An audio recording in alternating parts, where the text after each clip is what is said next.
Eh bien, sur les 9 notions préliminaires en cours de français, l'idée est la première notion que nous allons étudier. Qu'est-ce qu'on appelle par idée?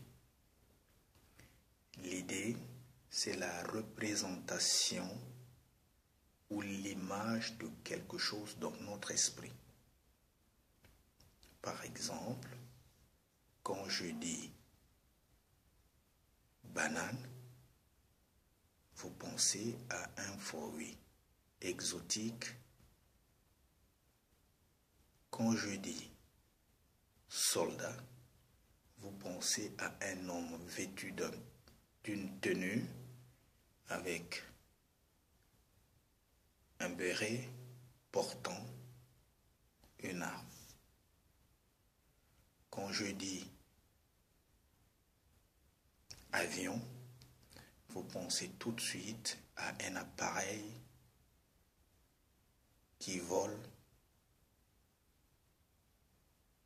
avec des passagers.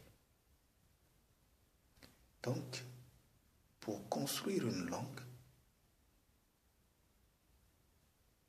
l'idée est déjà la matière principale. C'est l'origine même de la langue. Elle part de l'idée. On a d'abord l'idée avant de faire autre chose. On a d'abord l'idée avant de construire une maison. On a d'abord l'idée avant d'écrire une lettre. On a d'abord l'idée avant de téléphoner un ami. Et donc, en français, dans tout ce que nous allons faire, que ce soit au niveau de la lecture, de l'écriture, l'idée sera toujours la notion première.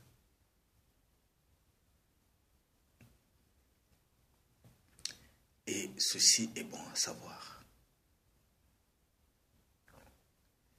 L'idée se distingue de deux manières. Il y a les idées concrètes qui représentent des choses qu'on peut toucher, qu'on peut voir, qu'on peut sentir, et les idées abstraites qui représentent des choses qu'on ne peut pas toucher, qu'on ne peut pas voir, et dont on a juste une représentation mentale. Je vous donne un exemple. Pour l'idée concrète, quand je parle de livre, c'est une idée concrète. Parce que je peux toucher le livre, il est là, en face de moi. Et pour une idée abstraite, quand je parle de Dieu, on ne voit pas Dieu. Mais on se fait une représentation juste mentale de Dieu.